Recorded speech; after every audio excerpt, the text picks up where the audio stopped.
Hello, hello, hello. We are back with the GSMC Wrestling Laureate podcast brought to you by the GSMC Sports Network.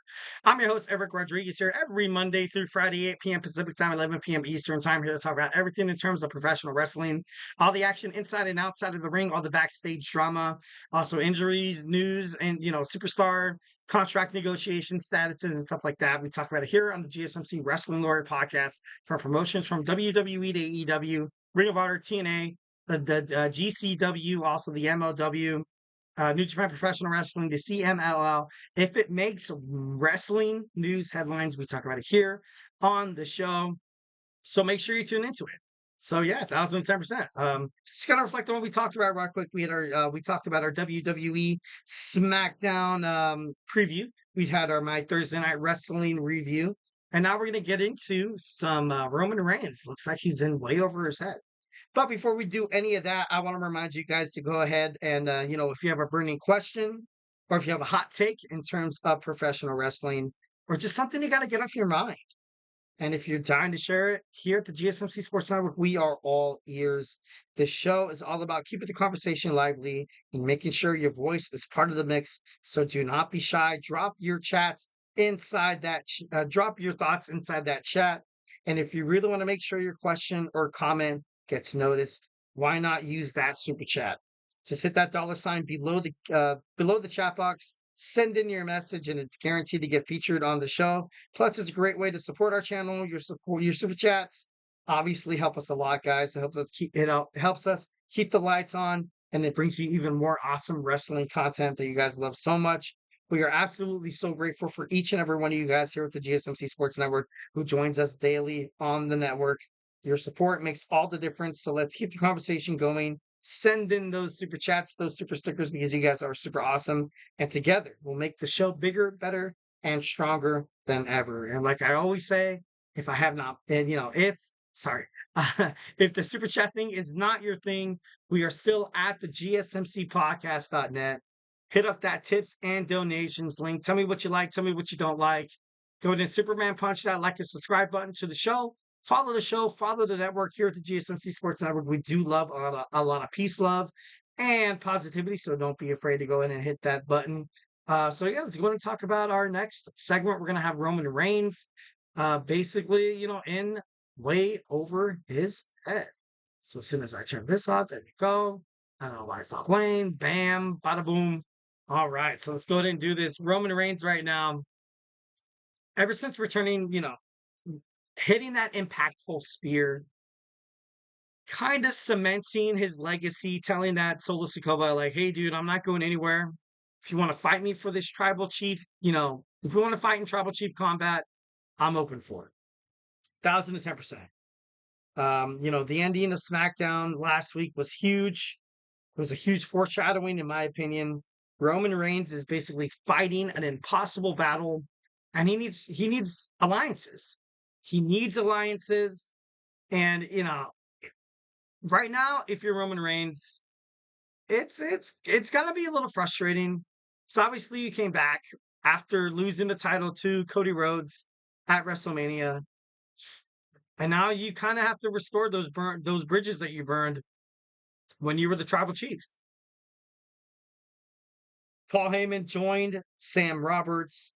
Heyman said that this bloodline story is, it's transformed the wrestling industry, and it's, that's not really anything new. I feel like, we've never really had a storyline like this in a long time. Obviously, I do feel like it's going to go to WWE Monday Night Raw with Netflix. And I feel like SmackDown's going to have to, kind of be content with something else. I don't see them holding SmackDown. I ultimately feel like they kind of had that because it was on Fox, and Fox, you got to compete with shows. You got to compete with the NFL. Well, not really on Fridays, but you know what I mean. You know what I mean. And Roman Reigns is, he's on an island all by himself. He's gonna have to start making, some attachments. Either if he goes to Monday Night Raw to recruit Jimmy and Jey Uso, maybe Sami Zayn. I feel like that'd be awesome if they included Zayn inside of it. Of course, obviously, when the whole honorary Uso thing with Sami Zayn was happening, this was never really like a forethought. So it's kind of cool how it, kind of comes in full circle. We're like, you know what? Oh, like we need somebody. We need our honorary Uce, Sami Zayn. And Sami Zayn, he's not the WWE Intercontinental Championship holder anymore. He's, he's open. He's open to it. So 1,010%. How far will this WWE Bloodline storyline go? I've talked about The Rock coming back and not joining Solo Sikoa. Solo Sikoa essentially kind of being that false prophet, that pretender. Then you have The Rock come in, that powerful tyrant that wants to assume the role as God, but he's not the true king. Obviously, he brings a lot of bad dudes with him. The Rock is going to bring a lot of bad dudes with him if he pursues the tribal chief, role. I feel like Roman Reigns is, this is one of the biggest storylines that Roman Reigns has ever been a part of. He's loved by the WWE universe right now. Obviously, it has to be handled really delicately because WWE fans remember how Vince McMahon shoved Roman Reigns down our throat as a babyface. It was like, hey, you like him, like him, like him. And then, it just kind of drew people more away. You know what I mean? And right now, it took Roman Reigns to go heel this bloodline storyline that took place from 2001 to 2024 when you saw everything kind of go down. It's, oh my God, it's legendary. It's legendary, 1,010%. Heyman, basically he confirmed that he will return as soon as possible. The fans are in a journey of surprise. And he said this, and I quote, "You don't know what our moves are, or anyone's move can possibly be on WWE." He also said, and I quote, "All you know is that Roman Reigns is back. He's back to reclaim the title of the tribal chief from Solo Sikoa." And he also had this to say. He said Solo Sikoa kind of has a lot of backup right now. Roman is in deep, deep trouble. And, it's true. You saw on SmackDown, Roman Reigns, kind of got a taste of what Solo Sikoa's version of the new young bloodline can do. Obviously, with the addition of Jacob Fatu, Tungaloa, Tamatonga, I got to throw a lot of credit toward Tamatonga.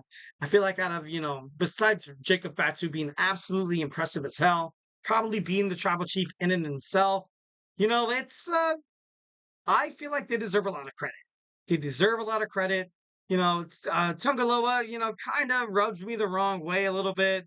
And I've seen highlights of him in past wrestling promotions, and I got to be honest, I'm not that impressed, not yet. I'm not completely shutting it off right off the bat, but he could be better. He could be better. Like he's missed on a couple of cues on his debut. He missed on the low blow happening with Kevin Owens. He missed, and it's wrestling is obviously it's live in front of millions, no, not millions, but in front of thousands, tens of thousands of people in terms of WWE. So if you have to, kind of reach up, hit that sack to sell that low blow, come on, Tom Low, you got to do it, man. You got to do it better. Like Ryu and Ken from Street Fighter be like, oh, you don't know exactly how bad WWE fans are looking at Tungaloa for, kind of botching those moves. When people think of the bloodline, I think of the Samoan dynasty. You think about, Peter Maivia. You also think about the High Chief. You also think about, Rikishi, Umaga, The Rock, Roman Reigns. And they kind of miss off on stuff like that.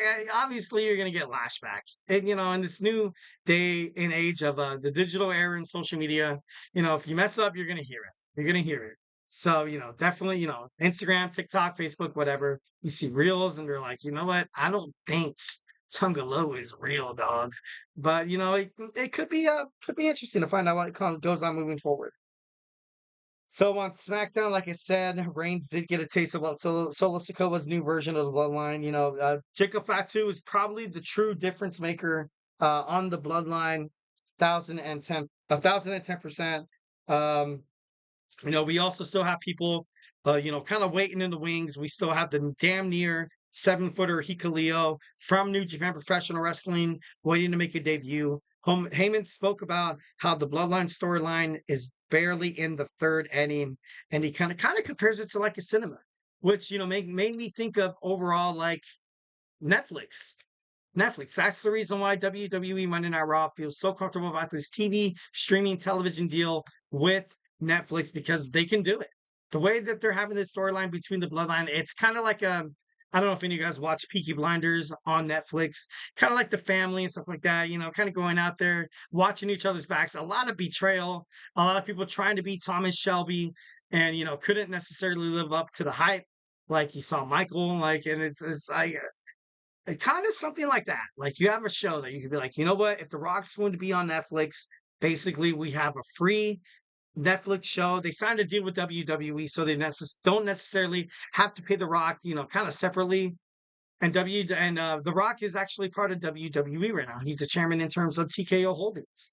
So obviously he cares a lot about the product. He cares a lot about his family and the storyline kind of moving forward. So, with Paul Heyman saying that it's only in the third inning, I believe that's 1,010% true. No one could dispute that fact. 1,010%.